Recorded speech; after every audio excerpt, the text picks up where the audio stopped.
cosas. Damos gracias, Padre, porque sabemos que lo que aquí va a suceder va a impactar la vida de las personas.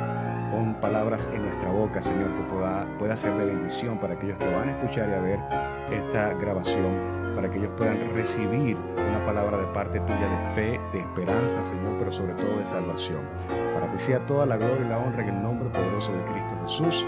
Amén. Amén, amén, amigos. Y así nosotros comenzamos esta entrevista. Qué mejor forma de poder conectar con ustedes, sino a través de la bendición de Dios con un hombre cuya historia yo no podía dejar de compartir con ustedes, porque además viene desde hace mucho tiempo labrando y siendo testimonio de cómo la presencia de Dios existe. Es neurocoach, es pastor, es publicista, es empresario. Y bueno, y para de contar con nosotros Carlos León. Carlos, bienvenido a Conectado. Aquí, por aquí. ¿Viste por qué te digo que me regaña porque me salgo del cuadro? Ya yo sé por qué Franklin sufre. Él sufre, pero a mí no me importa. ¿Cómo estás? Bienvenido. Súper bien, gracias, Elianta, por la oportunidad. Te faltó decir que tengo un perrito también. Ah, sí. No, ya va, perdón. Además es esposo y es padre, pero es un padre particular, con una familia bellísima, que es importante que ustedes conozcan la historia, porque es una familia, la gente habla de la familia perfecta. Y por allí quiero empezar. Carlos, ¿cómo te digo? Yo no te voy a decir pastor, porque pastor a mí me suena que cuchurucu. ¿Cómo que es la palabra? Rabacucu. Rabacucu. A mí pastor me suena que, señores, libérense. Escucha. ¿Tú eres así? No. Yo pregunto. No, pues. bueno, tú has tenido la oportunidad de visitarnos el domingo, ¿verdad? Y es más como una conferencia, es un poquito Correcto. más conectamos más con la realidad de las personas. Es así, de eso vamos a estar hablando más adelante. Háblame un poco, Carlos. En primer lugar, hay un deterioro, creo que es la palabra que utilizan muchísimas personas que analizan el ámbito social de la humanidad, el tema de la familia. Y uno de tus principales pilares siempre ha sido lo que es el rescate de la familia. ¿Es fácil rescatar la familia? No, definitivamente no es fácil, es una tarea bien difícil y por eso yo pienso que el enemigo, ¿verdad? Ha intentado destruir la familia o el concepto original y real de la familia. Dicho sea de paso, Elianta, nosotros relacionamos a Dios con lo espiritual o relacionamos a Dios con iglesia, pero realmente la primera institución que Dios diseñó no fue la iglesia. La primera institución que Dios crea y diseña es la familia. No es un secreto lo que está sucediendo a nivel de sociedad, el deterioro de la juventud, el deterioro de los principios, de los valores, sin tener que espiritualizar las cosas. Claro. Está allí el deterioro, se ve, es tangible. Ahí están los resultados en rojo, pegando gritos y alaridos pidiendo auxilio de un rescate, de una transformación. Pero sí pienso que todas las cosas en la vida son cíclicas. Y yo pienso que así como comienza algo, pues va a terminar. ¿Y estamos en qué parte de ese ciclo de Yo pienso que estamos en el pico del ciclo. ¿En el pico de arriba o en el pico de abajo? No, en el pico de arriba ya para ir bajando. ¿Para caer? Sí, para caer. No hemos caído todavía. No. Carlos. No, eso es lo que yo pienso, esa es mi percepción. No, claro, y estamos aquí para escuchar tu percepción. Esa es mi percepción. Yo pienso que todavía no hemos caído. ¿Vamos a caer? Yo sí creo que hay un plan estratégico, maquiavélico, malvado, de un grupo de personas, y yo no quiero sonar un profeta del desastre, pero es la realidad. Lo vemos en la gente famosa, en los actores famosos, en los cantantes famosos. Vemos cómo la música ha cambiado tanto, el deterioro de las letras, que lo dice la Biblia y se ha hecho famoso en nuestro círculo por una de las canciones de Juan Luis Guerra, que dice: a lo bueno llaman malo y a lo malo llaman bueno. Eso es un verso bíblico que es lo que estamos viviendo hoy día, que a lo bueno llaman malo y a lo malo llaman bueno. Estamos muy enfocados en la familia, en los jóvenes, en el núcleo del matrimonio, en los niños.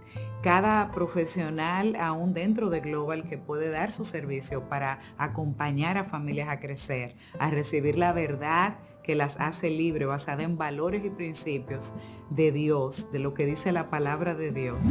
¿Tiene que ver eso quizás con el tema religioso? ¿A qué viene esta pregunta, Carlos? Sobre todo la parte de la juventud, cuando empieza el tema de los valores a ponerse sobre el tapete, dice, no, la iglesia no, un cura no, pero si el cura es tan humano como yo, por ejemplo, Sí, dice, claro. los pastores se llenan de cuarto con el diezmo de la gente. O sea, son muchas de las cosas que se han puesto sobre la mesa con el tema de la iglesia. Y hay ataques directos a la iglesia. Sí, sí, claro. ¿Qué pasa con eso? ¿Tiene razón la juventud en ser crítica en este aspecto o es un ataque, como dices tú, del enemigo? Mira, yo pienso que son ambas porque yo me familiarizo mucho con el pensamiento crítico. De hecho, yo las opiniones contrarias las valido, las valoro, las aplaudo y las abrazo. Me gusta saber, por ejemplo, sé que lo vamos a hablar más adelante, pero uno de mis negocios es un restaurante. Correcto. Y, por ejemplo, cuando yo me acerco a la mesa de una de las personas que están comiendo, yo siempre digo, dígame lo negativo, no me diga lo bueno, porque ya lo bueno yo lo sé. Claro. Dígame lo negativo, qué no le gustó, qué no estuvo bien, esperó mucho tiempo el plato de comida. Dígame lo negativo porque es lo que yo necesito escuchar. Entonces, el pensamiento crítico para mí es importante.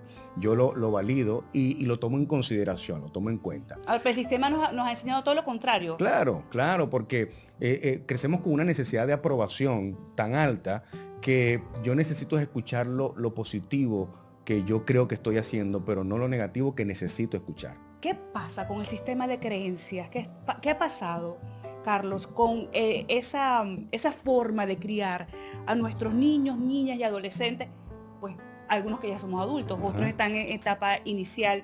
¿Qué entiendes tú ha sido el ruido que ha llevado a que se pueda colar ese enemigo, que se pueda colar Ujú. esos antivalores que está fracturando la familia? ¿Qué pasa en la infancia? ¿Qué nos dicen que quizás hoy está permitiendo que nuestro sistema de valor no esté tan fortalecido?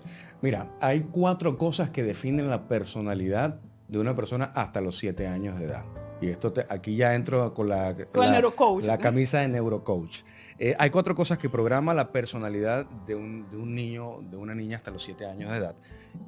Una de ellas es la crianza. Bueno, cuando nos casamos, ahí se enfrentan 2 montañas de crianza. Mi crianza y la crianza de mi pareja. Entonces, hacemos las cosas conforme a mi crianza. Bueno, es que a mí me criaron así, no, por ejemplo, a mí me criaron que me despertaban con un café. Mi mamá me crió de esa forma. Mi esposa no bebe café. ¡Ay! Entonces, Claro, imagínate. empiezan esos ruidos de crianza. Entonces, yo esperando todos los días que ella me despertara con un café, ¿Y pero qué? eso no está en su lenguaje de programación. Claro, No es que ella no me quiera hacer café, que eso no está en su lenguaje de Claro, programación. claro. Entonces, ¿qué pasa? A ella la criaron que el sueño era sagrado. En su mente, jamás en la vida ella me va a despertar, porque le criaron de esta forma. Entonces, eso es lo primero, la crianza, la forma en cómo nos criaron. Lo segundo es la cultura. De dónde venimos, aún a nivel, bueno, los maracuchos no es lo mismo que los caraqueños. Exacto. Lo de Santiago no es lo mismo que lo de la capital. Entonces, ya de una misma nacionalidad hay una diferencia cultural y regional. Entonces, ahí hay conflictos también. Lo tercero es las experiencias. Una experiencia te programa. Si tú vas subiendo una escalera mecánica en algún centro comercial, te caíste, probablemente te va a costar volver a subir una escalera mecánica. Una persona tuvo un accidente en un avión, le va a tener temor a subirse a un avión, porque es una experiencia que me programó. Y lo cuarto son las relaciones. Las relaciones van a influir en tu forma de pensar, van a influir en tu forma de ser y en tu forma de actuar. Estas 4 cosas nos programan. Si a los 7 años revisamos estas 4 cosas, entonces podemos saber qué tan difícil es la vida de una persona. Por eso, para yo poder entender o comprender el presente de una persona, debo conocer su pasado, de dónde viene, porque muchas veces no reaccionamos al presente, reaccionamos a nuestro pasado. La sociedad va siendo deteriorada desde que somos niños, Elianta, desde que somos pequeños. Los medios de comunicación han invadido nuestro cerebro y nos han programado. Bueno, tú sabes muy bien porque tú tienes toda tu vida trabajando en medios de comunicación. Yo he tenido la oportunidad de trabajar en medios de comunicación. Pienso que somos programados con un fin, con un propósito. ¿Cuál es ese fin, ese propósito? Bueno, hablamos de los ataques, Ujú. hablamos del enemigo. Él tiene un fin, un propósito de la destrucción del ser humano, de la destrucción de la familia. Y por eso nosotros como iglesia, entonces venimos a hacer esa contracorriente de establecer los principios y los valores de que somos seres humanos igual, de que somos tentados, de que pecamos igual que peca cualquier otra persona, pero tenemos un abogado que la Biblia lo establece. El abogado de nosotros se llama Jesucristo, que es el que trae la unidad entre Dios y los hijos de Dios. ¿Para qué? Para saber que sí, sí podemos cometer errores, pero podemos restaurarnos de esos errores. ¿Cuál fue ese primer encuentro face to face con Dios? ¿Lo recuerdas? Sí, lo recuerdo. Yo comencé a ir a la iglesia, Alianta, en 1999. Tenía una crisis existencial. Yo crecí en un hogar católico, como la mayoría de las personas, fui monaguillo, pero nunca tuve una relación íntima con Dios. Recuerdo que en una noche en mi cama, ahí acostado, yo le decía a Dios, si tú de verdad existes, yo pienso que esa pregunta la hemos hecho muchas personas, si tú de verdad existes, por favor, demuéstramelo. Yo recuerdo que le dije a mi mamá ese día, llévame a la iglesia. Entonces, por supuesto, me preocupaba muchísimo y bueno, como toda madre, siempre clamando a Dios por su vida, por lo que quería ver en él realizado. Y ahí entré. Yo comencé a visitar la iglesia. Yo recuerdo que el único vicio que yo tenía en mi vida era el cigarrillo. Yo me fumaba hasta 5 cajas de cigarro diarias del nivel de estrés, de ansiedad que yo vivía. Y recuerdo que yo entraba con mi cajita de cigarro a la iglesia y de repente me daba a medio servicio, a medio culto, la gana de fumar, me salía, fumaba un cigarro y entraba. Entonces estaba visitando la iglesia. Me toca irme a Barquisimeto a vivir y en Barquisimeto paso un proceso porque yo siempre he sido muy independiente o fui muy independiente en el aspecto económico. Yo desde los 12 años estoy trabajando, desde los 12 años yo estoy haciendo empresas, haciendo negocios y me voy a Barquisimeto a hacer negocio. No me va bien, me va terrible y el negocio quiebra. Quedo prácticamente en la calle, me toca irme a alquilar una habitacioncita en un lugar allí. Bueno, es una historia que más con lujo de detalle la podemos hablar. Pero recuerdo que estando yo en ese lugar, habían 2 evangélicos, 2 cristianos allí. Y me invitan para la iglesia. Eso para mí fue la mejor invitación de mi vida. En el peor momento de mi vida, pero viene a ser el mejor momento, porque Dios no llega ni antes ni después, Dios siempre llega en el momento preciso. Me invitaron a la iglesia, entré a una iglesia chiquitica allá en Barquisimeto, 20 personas habría en ese lugar, entro al lugar y yo comienzo a llorar desde que entré hasta que salí. Yo decía, ¿qué es esto que yo estoy sintiendo? Que yo nunca había sentido en mi vida. Y definitivamente era la presencia de Dios, yo no lo sabía. Dios me estaba abrazando en ese lugar. Estoy hablando que esa es la primera vez que yo tengo mi encuentro con Dios, donde digo, este es mi lugar, esto es lo que yo quiero hacer en la vida, yo no quiero salir de aquí, fue tanto que me tocó vivir en la iglesia, Elianta. Imagínate, o sea, llegó un punto donde esa habitación que conseguí para alquilar ya no la pude seguir pagando y me tuve que ir a vivir a la iglesia. El pastor me dijo, vente para acá para la iglesia, vive aquí en la iglesia, y me tocó vivir en la iglesia, como el profeta Samuel en la Biblia, que vivía en el templo. Entonces ahí resulta que comienza mi vida en el Señor. Tenía tantas carencias emocionales, tenía tanta escasez de amor en mi vida porque yo vengo de unos padres divorciados. Mis padres se divorciaron cuando yo tenía 4 años de edad. Yo en el medio de todo esto soy hijo único y comienzo a sufrir mucho la ausencia de mi padre, el maltrato de mi madre, el desprecio de ambos, no con la intención de despreciarme, pero sí fue porque mi mamá no sabía ser madre, mi papá no sabía ser papá. Entonces yo siempre he dicho, bueno, muy bueno salí para todas las carencias que yo tuve, sí, porque yo calificaba para ser delincuente, yo calificaba para ser un drogadicto, un promiscuo, de todo, yo calificaba para ser de todo y siempre me mantuve ahí de una manera sana. ¿Pero fuiste tentado? Claro, y estuve muy cerca del peligro, estuve muy cerca de las drogas, estuve muy cerca de la delincuencia, un jovencito que no tenía necesidad de nada, ¿me entiendes? Vinculado con personas que hacían lo malo. Dentro de todas estas carencias y dentro ya de la iglesia, tomo la mala decisión de escoger a la persona que no era la que realmente podría ser mi esposa en mi primer matrimonio. Carlos ha sido un batallador. Carlos es todavía, pero ha sido una persona que las adversidades, bueno, hablando de adversidades como el libro que el mismo Carlos me inspiró a escribir sobre mis enseñanzas, mis aprendizajes, Creo que las adversidades que Carlos ha enfrentado en algún momento de su vida lo han llevado a ser el Carlos que es ahora. Bueno, entonces los padres de ella sí iban a la iglesia que yo iba. Entonces yo dije, mira, esto tiene que ser de Dios, porque los padres van a la iglesia donde yo voy. Y yo la voy a cambiar. Yo la voy a cambiar. Yo la voy a meter en la Y iglesia. te lo juro que eso fue tal dicho y hecho. Yo comencé a llevarla a la iglesia y los padres felices porque, bueno, ya su hija está con un muchacho cristiano. Pero la realidad fue que me fue muy mal. Me fue muy mal. Yo no estaba preparado, no tenía una referencia. ¿Qué edad tenías, Carlos? Yo estaba cerca de los 30, yo creo. Pero tampoco tan chiquito. No, y esa era otra cosa también. Hombre. Se me estaba yendo el tren y yo dije, no, yo me tengo que casar porque no quiero que ya todos mis amigos estaban casados, ya algunos tenían hijos. ¿Sentiste presión social? Sí, sentí presión social y también a mi edad no me sentía cómodo viviendo con mi mamá. Yo vivía con mi madre y con su esposo, no me sentía cómodo, estábamos teniendo muchos roces y dije, esta es la oportunidad. Me caso, hice lo que tenía que hacer y me fue mal. Pero dentro de ese error humano que yo cometo, nace mi hijo varón, que hoy día es Elías, y esa fue la bendición que produjo todo esto. Me hace sentir orgulloso de que nunca fue un hombre que se rindió en su vida. Y todo lo que he logrado, lo he logrado gracias a Dios y a nunca rendirse. Entonces a raíz de eso pues vino un declive en mi vida, tanto espiritual, porque entonces ahora el yo ser divorciado era, como decimos en Venezuela, una raya más para el tigre. Te etiquetaban. Etiquetado, no, ya tú eres divorciado, ya tú no puedes hacer nada dentro de la iglesia.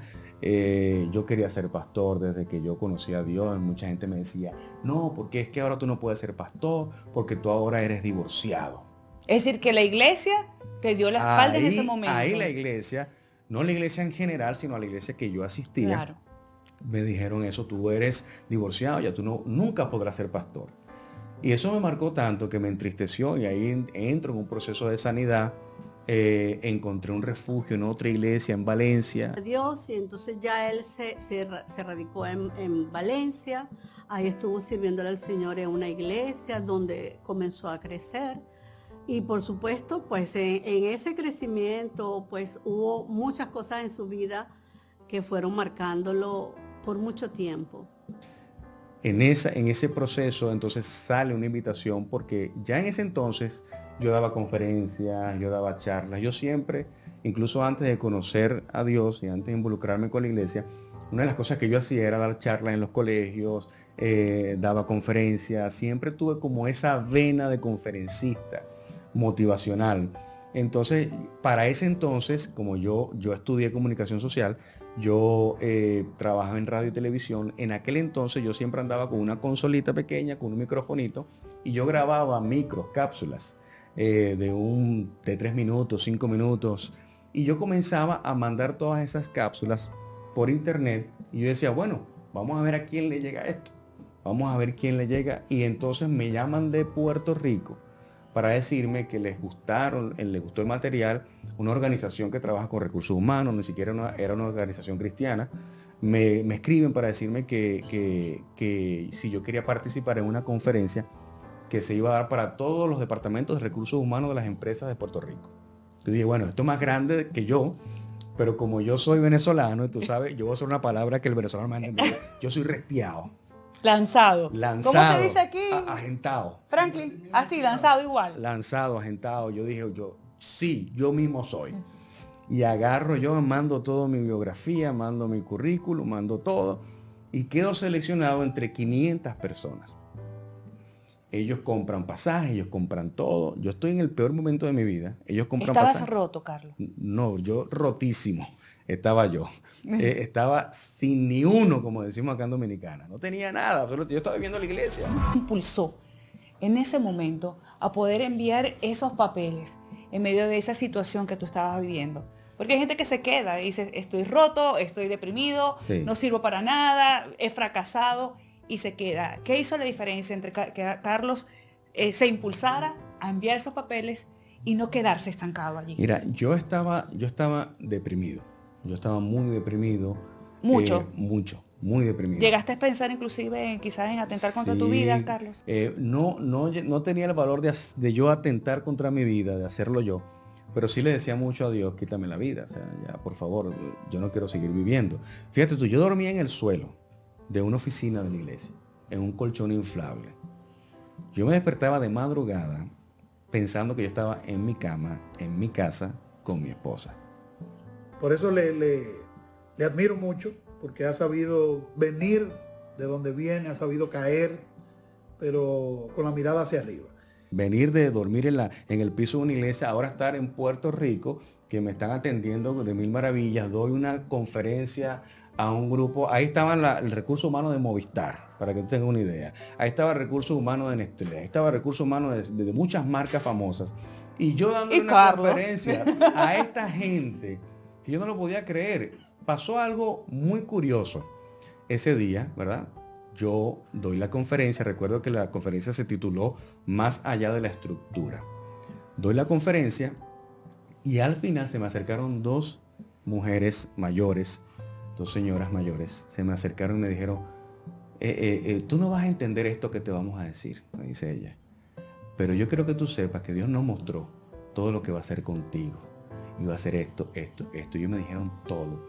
Yo comienzo a llorar y le digo, yo sí lo entiendo porque yo soy cristiano. Y una le dice a la otra, yo te dije que era cristiano, yo te dije que era cristiano.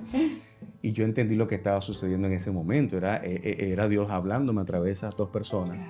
Que hoy día le he escrito por Facebook hace mucho que he hablado con una de ellas. ¿Y se ha cumplido todo lo que te dijeron? Todo y mucho más, porque cuando Dios te dice algo, nada más te da el 30%, yo creo que hasta menos de lo que Él va a hacer. Es como cuando tú abres una persiana y logras ver un poco y dices, bueno, hacia allá voy yo, pero tú no tienes el panorama completo, no tienes la visión completa de lo que Dios va a hacer contigo. Entonces imagínate, para mí era algo maravilloso. Pero yo digo que de las cosas que más me ayudaron en pandemia, precisamente con la conversación y la amistad con Carlos, fue el valor de la fe. El valor de la fe y siempre estar, aunque soy una persona de fe por mucho tiempo, pero nunca está de más tener a alguien que te pase algunas impresiones sobre la fe. Durante todo este proceso, Elianta, te estoy hablando que fueron 6 años. 6 años de mi divorcio, 6 años solo, donde yo no tenía un norte de Puerto Rico. Entonces yo lo que hacía era que salía de Estados Unidos y entraba, salía y entraba, con la idea de no quedarme ilegal. Pero yo salía, duraba una semana afuera y entraba, salía a un país y entraba. ¿En qué momento salió la oportunidad de República Dominicana y de qué forma? Yo predico en una iglesia en Puerto Rico porque cuando yo me quedo en Puerto Rico comienza una persona que fue como mi manager a manejar la agenda de iglesias. Y yo recuerdo que fue una iglesia Naranjito, creo que se llama el pueblito de allá en Puerto Rico. Eso es por un campo metido allá, eso es lejísimo. Y yo voy allá a una iglesia a predicar un grupo de 30 personas. Ese día Dios me usa de una manera impresionante, fue una bendición. Y al final se me acerca un hombre y me dice, pastor, ¿usted viaja mucho? Bueno, sí. Digamos que sí. Yo hablando proféticamente, ¿no? Le digo, sí, digamos que sí. Y me dice, porque yo trabajo en American Airlines y a mí me gustaría hacerle un regalo a usted. Cada vez que usted quiera viajar, pastor, usted nada más me dice la fecha y el destino, que yo lo monto en un vuelo, usted no tiene que pagarme nada. Es lo que se le conoce como los vuelos de stand-by, que se le da a cada empleado de una aerolínea, se le dan hasta 10 familiares que él puede incluir allí, que viajan en esta modalidad de stand-by. ¿Qué quiere decir esto? Bueno, que si el avión tiene asientos desocupados, entonces tú viajas Tú puedes allí. montarte. Ahora, si el avión se llena, no puedes viajar, tienes que esperar el próximo avión y así. Tengo que salir y salgo a el país más cercano que yo podía, ya estaba en Puerto Rico, y el país más cercano que yo tengo es República Dominicana, que está al lado, y entonces me consiguieron venir a predicar en unas iglesias acá. Llego a República Dominicana, Herrera, predico allá, me reciben en una casa ahí en Herrera, gente muy bella. A mí me cautivó Dominicana desde el aeropuerto. La primera vez que yo entro, que yo voy con mis maletas, inmediatamente se me acerca un dominicano maletero del aeropuerto y me dice, venga, don, yo los llevo con las maletas. Y le digo, no tengo propina, son $20, no tengo más nada. Llegaste con $20 a la República $20, Dominicana. llegué a la República, esos $20 me acompañaron siempre, $20. La vida del pastor en ese momento era muy desafiante, ya que venía de otra nación, prácticamente desde cero, sin una base, sin una propuesta clara. El fin es que llego acá, predico, me toca regresar a Puerto Rico, tengo todas mis cosas en Puerto Rico, y cuando estoy llegando al aeropuerto de Puerto Rico, por primera vez me dicen, caballero, pase por este lado, Para el cuartico. para el cuartico. Y digo, es raro porque siempre yo voy hacia aquel lado y ahora me están diciendo que vaya hacia este lado. Entro al cuartico, no me dicen nada. ¿A qué usted viene para acá? Y yo, bueno, comienzo a decirle, tratando de no decirle lo que no tengo que decir, pero no quería mentir. Yo tenía un conflicto interior, donde decía, bueno, no puedo decir mentiras, no voy a decir mentiras, pero no voy a decir lo que no tengo que decir. Y bueno, me hacían preguntas de aquí para allá, de allá para acá. Espérese ahí sentado y espero, y espero, y espero. Luego entonces me trasladan a un cuarto que le llaman el cuarto frío, que es un cuarto donde hay un aire acondicionado atroz. Y estoy ahí, espere, y yo, ¿qué van a hacer conmigo? O sea, ¿por qué me tienen aquí? Luego me sacan de allá, me hacen una entrevista muy agresiva. Recuerdo que era una mujer oficial que me gritó y le faltó fue golpearme. El punto es que me gritó, me dijo de todo, tú estás trabajando aquí legalmente en Puerto Rico, tanto. Y yo no, entonces me hacen llenar un cuestionario, que el cuestionario está en inglés, yo no hablo inglés. Entonces, la persona que me estaba traduciendo, yo no sé si me tradujo correctamente. O sea, yo puse lo que yo tenía que poner. Yo voy a decir la verdad. Como decimos nosotros, por la verdad murió Cristo. Yo voy a decir la verdad. Si la verdad a mí me va a hacer daño en este momento, pues no importa, pero voy a decir la verdad. Y ahí yo digo, hago todo lo que tengo que hacer. Me regresan para el cuartico frío. Y ahí entonces, a las 3 de la mañana, bueno, hay una anécdota que me impactó mucho porque hacía tanto frío que yo me meto al baño de ese cuartico porque ahí estaba un poco más caliente.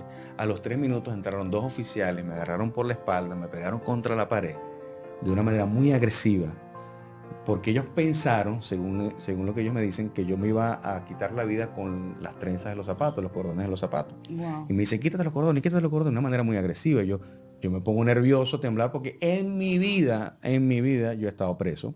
En mi vida yo he estado en una cárcel. Nunca yo he tenido un conflicto con la policía. Y yo estoy muy nervioso, no sé qué va a pasar. Bueno, me acuesto a dormir en el piso, muriéndome de frío en posición fetal. A las 3 de la mañana entran 2 oficiales, me dicen que me pongan de pie y me entregan una braga anaranjada. Y me dicen, póngase esta braga. Yo comienzo a llorar allí de la crisis. Y yo digo, ¿pero qué es esto? O sea, yo no soy ningún delincuente, yo no he matado a nadie, ¿por qué me van a dar una braga? No se preocupe, este es parte del protocolo, esto hay que hacerlo, no es que usted sea un delincuente. Me ponen la braga, me ponen unas esposas en las muñecas, me ponen una cadena en la cintura, una cadena que baja de las esposas de la mano a la cintura, unas esposas en los pies y una cadena que baja de la cintura a los pies. Me sacaron de ese lugar y me trasladan a una vans que está en el estacionamiento. Y ahí me pasaron por todo el aeropuerto de Puerto Rico. Y yo voy caminando, yo vi a la gente mirándome, yo con aquella vergüenza. Y la gente va a pensar que yo soy un asesino en serie, porque es lo que parecía. Me suben a una van blindada donde me encadenan a todos los tubos que estaban allá adentro y me trasladan a una celda de migrantes. Regresaron a República Dominicana. Me regresan cuando ya salgo de la celda, que me van a regresar. Recuerdo a la oficial que me dice, bueno, te vamos a regresar a República Dominicana. Yo le digo, ¿pero por qué República Dominicana? Si mi pasaporte es venezolano, ustedes deberían regresarme a mi país, que es Venezuela. Y recuerdo textualmente me dijo, eso es problema suyo. Y yo quedo así, yo dije, bueno, no puedo hacer nada. Lo cierto es que cuando vamos de camino, porque ellos te escoltan, los policías te escoltan hasta el avión y te sientan en la silla y ahí te quitan las esposas dentro del avión. Imagínate toda la vergüenza de la gente del avión. Yo digo, esta gente tiene que tener un terror, van a pensar que yo traigo un cuchillo y que lo yo soy voy a un matar. talibán, un terrorista. Claro. Algo. Y gracias a la mujer policía que iba conmigo, yo le pedí el favor de que me dejara llamar, porque yo tenía mis pertenencias. Y estaba mi teléfono celular. Y yo, por favor, déjame hacer una llamada antes de entrar al avión, porque mi línea telefónica era de Puerto Rico. Claro. Y ella me lo permitió. El hombre que estaba con ella le decía que no, pero ella, vamos a dar. El punto es que me dieron el teléfono, logré llamar. Dije, miren, pasó esto. Llama a la persona que yo llamé, le dije, llama al pastor de República Dominicana, dile que por favor me vaya a buscar al aeropuerto. Y así fue. Llegué aquí, ya yo había predicado acá y tenía ya la conexión con este pastor. Me busca al aeropuerto, me lleva a la casa. Y al día siguiente entonces yo regreso a Venezuela. Compré un boleto a Venezuela. Yo me sentí un turista en Venezuela. Ya yo tenía ya 3 años que no iba a Venezuela en ese entonces. Y para Venezuela había cambiado muchísimo en 3 años. Y yo me sentía un turista. Y estuve 8 meses en Venezuela en depresión. 8 meses ahí, acostado en mi cama, mirando el techo, sin salir, sin hacer nada. Decía, en ese entonces era la época más peligrosa de Venezuela, donde no podías ni salir porque te mataban. Ser entre pastores, pero luego nos comenta y nos dice, siento el llamado de Dios de venir a establecerme acá en el país. ¿Cómo sentiste tú la voz de Dios en ese momento? Mira, te voy a decir algo que para muchas personas es incomprensible. Y es válido porque al comienzo uno tiene falta de fe, uno tiene muchas dudas de cosas, Claro. hay mucha gente por ahí estafando, diciendo Así cosas es, que no así son. es. Y es válido que usted no crea. Pero hay muchas formas de escuchar la voz de Dios. Dios te puede hablar a través hasta de un anuncio de televisión. Así de simple. Una de las formas de que Dios te habla es a través de la Biblia. O sea, si tú lees la Biblia, tú dices, wow. Cuando tú sientes algo dentro de ti que tú dices, esto que estoy leyendo es para mí. Es un mensaje para Es un mí. mensaje para mí. Pero ese mensaje, ¿cómo le llegó? Cuando te Pero sintió. el que yo te hablo es un mensaje audible. Así como tú estás escuchando mi voz en este momento, así mismo escuché la voz de Dios. Y te lo digo más con más lujo de detalle. Yo estoy acostado y escucho como que si alguien me hablara aquí a la oreja. Y lo que escuché fue: te envío a República Dominicana. Yo me asusto. Porque es como cuando yo estoy entre dormido y despierto, como que alguien se te acerca al oído y te diga algo. Y yo me volteo, me asusto, miré hasta debajo de la cama. Y que yo ver dónde está el que me habló. salí por el pasillo. En el pasillo, camino hacia la puerta de la casa, la entrada de la casa, vuelvo a escuchar la voz que me dice: no seas incrédulo. Y ahí dije: es Dios el que me está hablando. No estoy loco. Y ahí entro, me inclino, me arrodillo en mi cuarto y comienzo a orar. Le digo: Señor, muéstrame, dime qué debo hacer. Y ahí entonces ya comienzan, podemos decir, estos pensamientos que tú dices: bueno, ya, Dios me está indicando qué hacer. ¿Entiendes Claro, entonces y crees en los dones? absolutamente. Somos seres humanos que estamos llenos de dones espirituales. La mejor forma que Carlos utiliza para aportar a la sociedad, como lo está haciendo, es darle cabida a los jóvenes y llevar ese mensaje, en su caso religioso, pero también en el caso como neurocoach, pasar ese mensaje de esperanza, pasar ese mensaje que desde cualquier lugar que tú te encuentres en tu vida puedes hacer algo valioso. Hay un paréntesis en la historia que yo lo borré de mi mente porque fue tan traumático que lo tuve que borrar.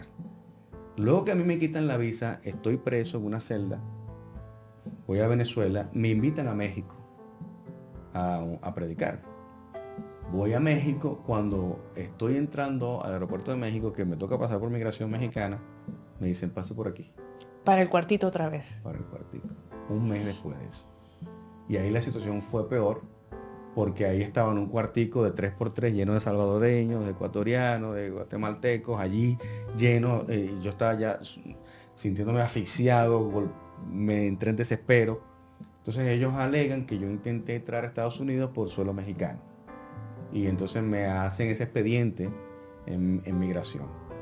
Yo quedo todo traumado, me devuelven a Venezuela después de esa anécdota. Llego al aeropuerto de Caracas, ya tú sabes. Yo: no, esto no puede ser, esto no puede ser, esto no puede ser. Cuando yo estoy haciendo mis maletas para llegar a Dominicana, ya que vengo a vivir acá, que en mi mente era transitorio. Recuerda que tenía una novia Que estaba en los Estados Unidos. en Tampa, Florida. En Estados Unidos. En correcto. Estados Unidos, americana, un pasaporte americano. Yo digo: bueno, La que vamos quiere y me va a dar los papeles. ya el comodín que tengo era la novia. Y yo dije: bueno, vamos a hacer. Y ella sufriendo porque no nos podíamos ver. De hecho, en México nos íbamos a ver porque ella era cantante, cristiana también. Entonces, en todo este proceso yo digo: bueno, la opción que hay es esta. Yo: bueno, yo me voy a ir a vivir donde sea, con tal que no sea Venezuela. Con tal que no sea Venezuela, porque aquí va a ser más difícil. Era la época 2012 donde se hablaba que iban a establecer una visa de salida en Venezuela. Que para tú salir de Venezuela tienes que sacar una visa. Cuando yo escucho eso, yo digo: espérate, no, yo tengo que salir de aquí como sea. Y oré a Dios, sucede lo del milagro, llego es el día 12, estoy haciendo mi maleta la noche anterior de irme al aeropuerto, y le dije estas palabras a Dios. Le dije: Dios, mira, yo te voy a ser muy honesto, muy sincero, te voy a abrir mi corazón. Si tú en este viaje no haces algo en mi vida, por favor, llévame contigo. Porque yo no creo que aguante un round más. No creo que aguante más. Ya he sufrido demasiado desde niño, sufriendo. Desde niño. Entonces, ya yo no doy más, no puedo más. Hice mis maletas llorando con lágrimas. Maletas cargadas más de sueños, de anhelos que de ropa. Porque dicho sea de paso, todas mis cosas se quedaron en Puerto Rico. Mi ropa, mi computadora, todo. Yo quedé con una camisa y un pantalón. Llego a República Dominicana. Con los $20. Con los $20. Solamente. Tenía $20. Recuerdo que eran 30, pues tuve que pagar 10 de impuestos. que no estaban previstos. Mentira, no eran ningún 30, eran $20. Y mira lo que pasa, que lo acabo de recordar ahora. Recuerdo que estaba en la fila y me dice, estoy escuchando que hay que pagar $10. Y yo digo, no puede ser que hay que pagar $10. Yo tengo 20 y me voy a quedar con 10. No puede ser posible. Y yo le digo a la persona que está delante de mí, en serio, hay que pagar $10. Y la persona que está detrás de mí me dice, yo te lo pago. Yo no lo podía creer. Dice, yo te pago los $10. Y me pagó los $10 del ticket de turista. Entro con mis $20 intactos allí.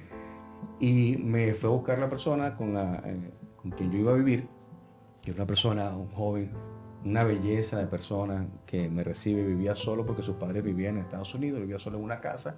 Y yo, tú puedes estar en mi casa el tiempo que tú quieras.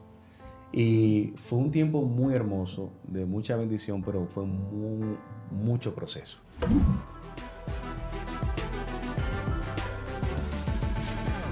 Bueno, Carlos, yo estoy muy feliz por esta invitación que nos has hecho, a mí, por supuesto, al público de Conectados, para tu iglesia, Global International Church. ¿Cómo es? ¿Cómo te salga? ¿Cómo me salga? No, en español, Global International. International es la iglesia del pastor Carlos. Le recordamos que Carlos es empresario, conferencista, neurocoach, además es pastor. Creo que en todos has integrado para poder hacer lo que hoy tienes, ¿verdad, Carlos? Sin duda. ¿Cómo llegaste aquí? Realmente fue un gran acto de fe, un acto de confianza, de perseverancia. Vino a este país sin conocernos previamente y realmente creo que fue un gran desafío de fe. Ya estoy moviéndome a nivel empresarial con la publicitaria. Recuerdo que en aquel entonces estaba recién construyendo el Sambil y voy ahí al centro comercial, me metí en cada tienda, en cada local, yo te hago el anuncio, yo te hago el letrero, yo te hago esto, yo te hago aquello.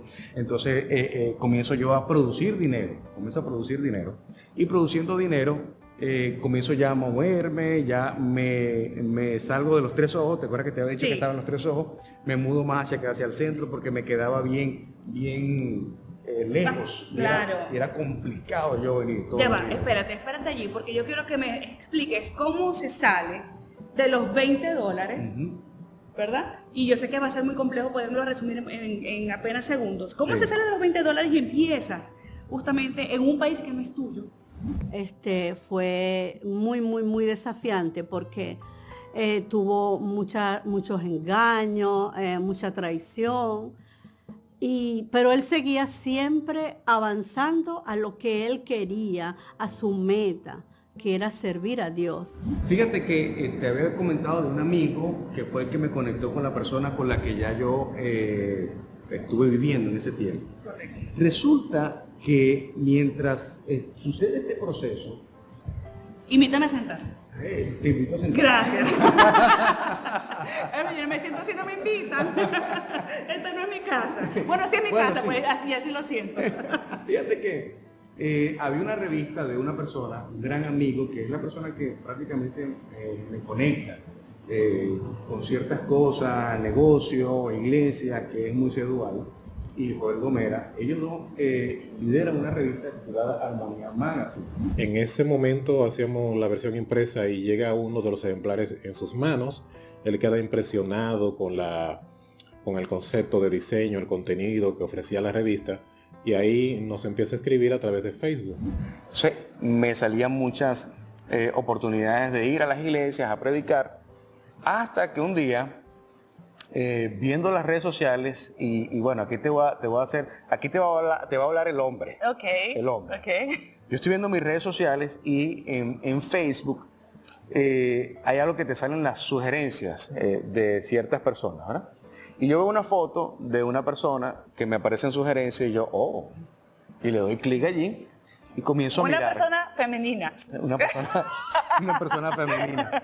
Y comienzo a mirar y yo, pero qué linda. Y veo que es pastora.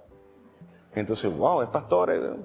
Pensé que era casada y por eso tampoco le hice mucho caso, pero vi a un amigo en una foto con ella.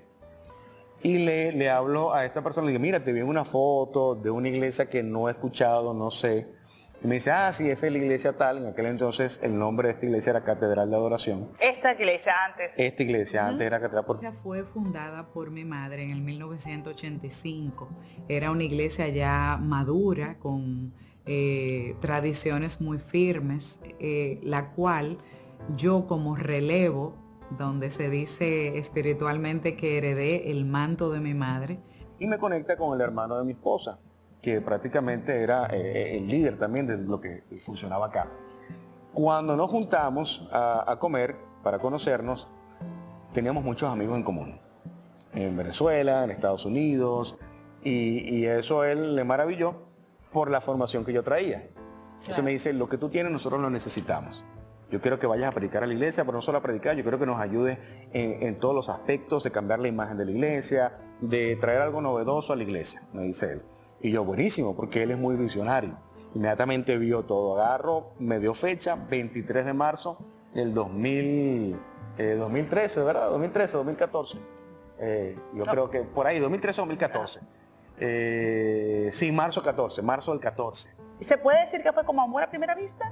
Yo pienso que sí, porque apenas yo la vi y sin espiritualizar las cosas, pero no puedo dejar de involucrar esta parte espiritual, porque Dios es el que conecta, Dios es el que hace, Dios es el que planifica. Siento que nos habíamos conocido toda la vida.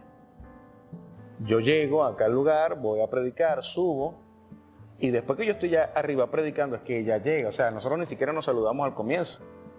Yo la veo que ella se sienta y ya tú sabes, yo di mi mejor prédica ese día. Yo agarré, Señor, dame las revelaciones, los códigos, todo, para yo dar aquí mi mejor mensaje para impresionarla a ella.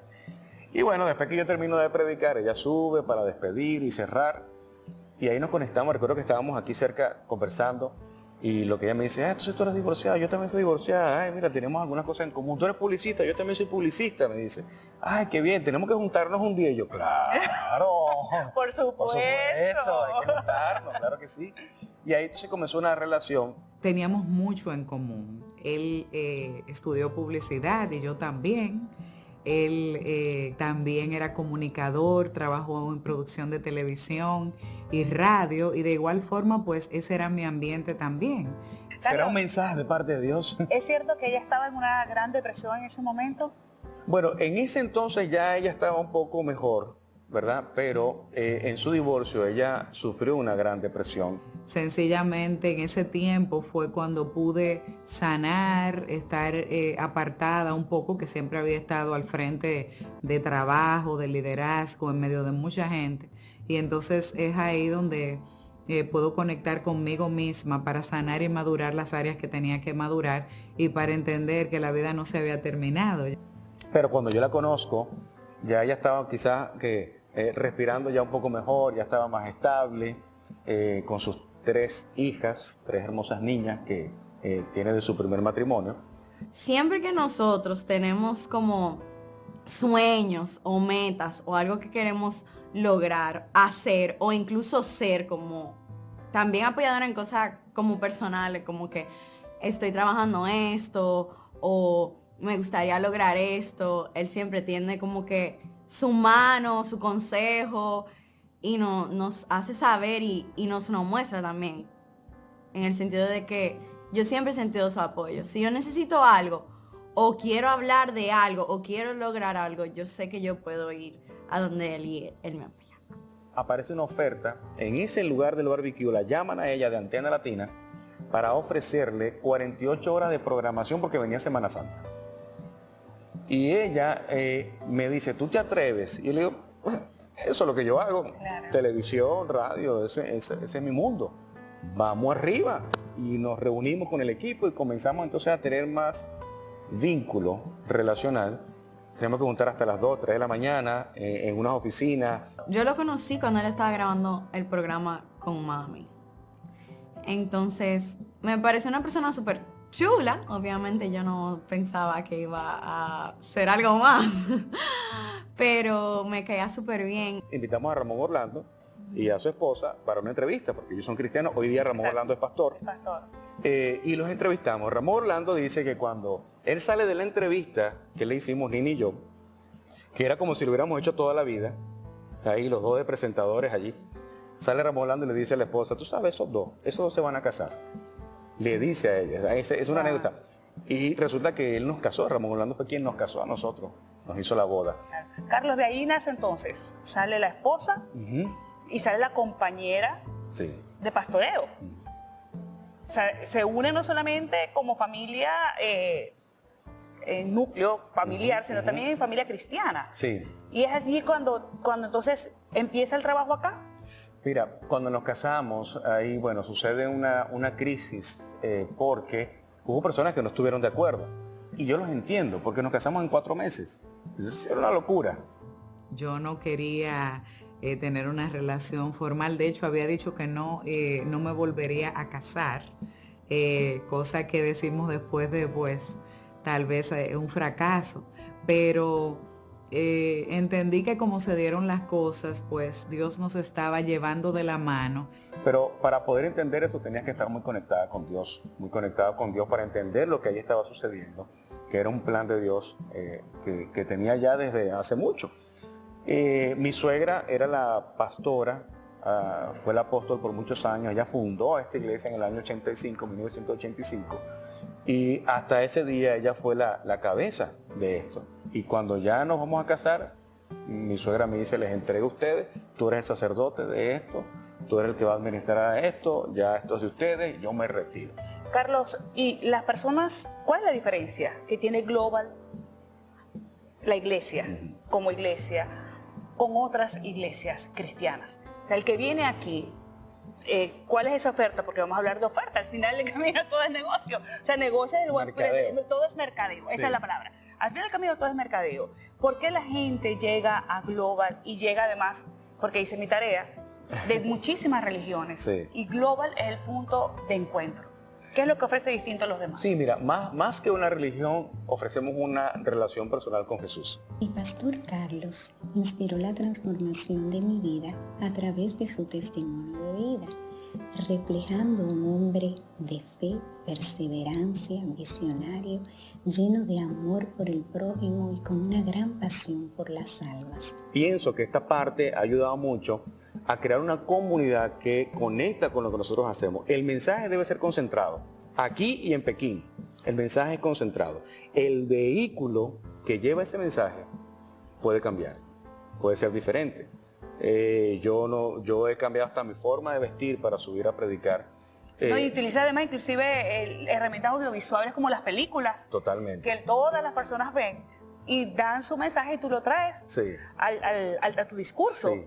Y definitivamente el título Back to Church, ¿verdad? Que hace alusión a la película Back to the Future, ha sido porque necesitamos, más que volver a la iglesia, es volver a ser la iglesia.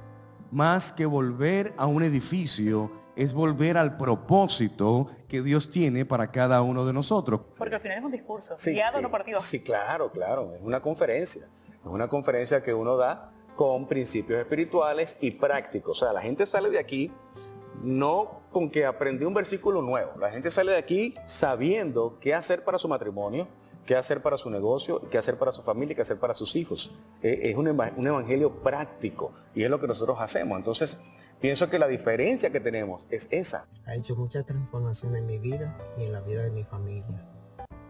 Me ha enseñado cómo vivir un cristianismo práctico. Su manera de vivirlo me ha llevado a crecer en el cristianismo. Llevar una vida sin religiosidad me ha confrontado conociendo a Jesús y me ha hecho crecer en mi relación con Dios en espíritu y en verdad. los sacerdotes, las personas que tienen que ser guías espirituales o guías, simplemente coaching, porque al final es coaching. Y se habla además del comportamiento. ¿No te ha pasado a ti como pastor que la gente piensa de repente, no, porque yo el pastor, ¿y cómo va a decir eso el pastor? ¿Y por qué el pastor se maneja de esa manera? Porque además eres empresario. O sea, a tu labor espiritual llevas tu labor financiera, ¿no? Que es con lo que te sustentas. La gente no lo ve como extraño. Mira, si eres pobre, está mal, y si tienes dinero, está mal. Entonces, yo dije, cuando Dios me guió a que yo tenía un llamado pastoral, a que esa era una asignación aquí en la tierra, y yo he escuchado tanto que los pastores se roban el dinero, que los pastores se roban los diezmos, y esto y aquello y lo otro, y dije, ¿sabe qué, Señor? Yo quiero, que es algo que he sido y he hecho antes de ser cristiano incluso, es que yo he manejado empresas, yo he sido empresario, yo estudié, me preparé, me formé, he creado negocios, y dije, yo no quiero dejar esta parte. Pero mi pasión, si tú me preguntas, mi pasión es ser pastor. Pero yo tengo negocios y empresas que, dicho sea de paso, sostienen la iglesia también. Global es un suelo de restauración. Siempre hablo de que es un lugar donde el Señor nos ha traído, nos ha capacitado y a pesar de nuestras luchas, nos ha restaurado. Restaurado es devolver algo a su condición original. Y ciertamente a la hora de nosotros transmitir la palabra, de acompañar a otros, no señalamos cómo deben hacerlo, sino cómo Dios lo hizo con nosotros. Hablamos desde nuestra vulnerabilidad, dejamos ver ciertamente cuáles son nuestras luchas.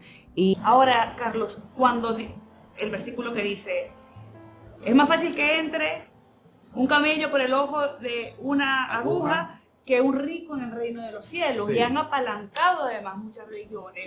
Y han tratado o han fusionado el tema de la pobreza con el tema espiritual. Lo que pasa es que hay una interpretación errada de la Biblia. Para eso se necesita estudiar la Biblia. Para eso hay una licenciatura en teología. Yo soy licenciado en teología. Y hay una materia que se llama hermenéutica, que es la correcta interpretación de la Biblia. ¿En qué contexto fue escrito eso? ¿Qué relación tiene el camello, la aguja y todo esto con Jerusalén? Entonces, todas estas cosas tienen un significado. Jesús no dice nada por decirlo. En la Biblia no hay nada escrito de manera fortuita. Todo tiene un propósito y un contexto. ¿Qué significa eso entonces? Yo no puedo sacar un texto fuera del contexto para generar un pretexto. Eso es lo que significa, primeramente, en el tema financiero, es que hay personas que aman tanto sus riquezas que preferirán 1000 veces mantener sus riquezas que ir al cielo. Entonces, ¿por qué es más fácil que un camello entre por la aguja, el hueco de una aguja, que un rico al reino de los cielos? Porque su Dios es el dinero. Yo, si tuviera que elegir 2 puntos grandes en los que Carlos aporta a la sociedad, hablo de la juventud y hablo de los hombres. También hace su aporte en la parte matrimonial junto con la pastora Nina y toda la iglesia, pero si tuviera que elegir 2 puntos, elijo su trabajo que está haciendo con los jóvenes y el trabajo que está haciendo con los hombres. Ahora, Carlos, porque se nos está acabando el tiempo y de verdad que yo necesito como 5 programas para poder conversar contigo. En medio de lo que se habla como el deterioro de valores, el pastor Carlos León tiene esperanza en la humanidad. ¿Entiende que los buenos somos más? Yo pienso que sí, somos más. Los buenos somos más, aunque los malos hagan más ruido que los buenos. Porque nos enseñaron a los buenos a estar calladitos. Y que Dios, la justicia es de Dios. Es momento de gritar, los buenos. Hay tiempo para hablar y hay tiempo para callar. Lo dice el libro de Eclesiastés en la Biblia. Yo pienso que los que tienen el discernimiento de eso saben cuándo es tiempo de hablar y cuándo es tiempo de callar. ¿En qué tiempo estamos? Yo pienso que estamos en el tiempo de hablar. Estamos en el tiempo de hablar y por eso una de las herramientas que Dios me ha dado de ser neurocoach, de escribir un libro, porque mi historia debe ser conocida. Yo sueño, Lianta, con esta historia, Netflix, se haga una película. Un día hemos hablado con productores de películas, dice, hay mucho contenido acá que sirve para una película que edifique, que lleve un mensaje de transformación a la vida de las personas. No tiene que ser religioso, tiene que ser un mensaje que transforme el corazón de las personas para bien. Yo espero que lo leas. Ay, muchas gracias. A ver, me lo tiene que dedicar hay después del programa. Hay que dedicarlo después del programa. Antes de finalizar, hay un tema importantísimo que está mermando, no solamente a la juventud, sino a los adultos. Muchos adultos van por la vida muertos en vida, caminando. Y es el tema de la depresión. Carlos, como neurocoach, ¿qué está pasando? Y quizás muchas de las personas que nos están viendo están en depresión y no lo saben. Y muchos están en depresión, lo saben y no saben cómo salir de ahí. Sí. Mira, la única respuesta a cualquier problemática de mi vida es Dios. No hay otra. ¿Cómo se consigue a Dios la gente que lo busca? Porque hay gente que dice, señores, yo lo busco, lloro, no me responde. Es lo que mucha gente dice. Quizás tú solo estás escuchando, porque puede ser que no lo estás escuchando. La Biblia dice que el que busca a Dios debe creer que le hallará. Entonces yo pienso que mucha gente que no encuentra a Dios es porque no cree que aún buscándolo lo pueda conseguir. Hay iglesias, hay personas que te pueden conectar, la ley de la proximidad. Tú estás a 1 o 2 personas de conectar con Dios. Lo único que tienes que hacer es buscar a Dios. Tenemos iglesia, Global es una, puedes venir a Global y ahí vas a encontrar a Dios con toda certeza. Así es, Carlos. Muchísimas gracias por tu tiempo, por habernos abierto las puertas de tu vida y de Global. Muchísimas gracias. Este siempre va a ser tu espacio. Gracias. Amigos, nosotros así vamos a despedir esta emisión. ¿Sabes qué iba a decir? La emisión de Noticias Telemicro, pero no, estamos conectados. Estamos conectados. Nosotros así terminamos esta hora de programa agradeciendo siempre a ustedes por su sintonía. Nos vemos el próximo domingo, si Dios los permite. ¿Nos tomamos nosotros un café? Claro que sí. Vamos Del mejor café que vas a conseguir. Ay, sí, claro que sí.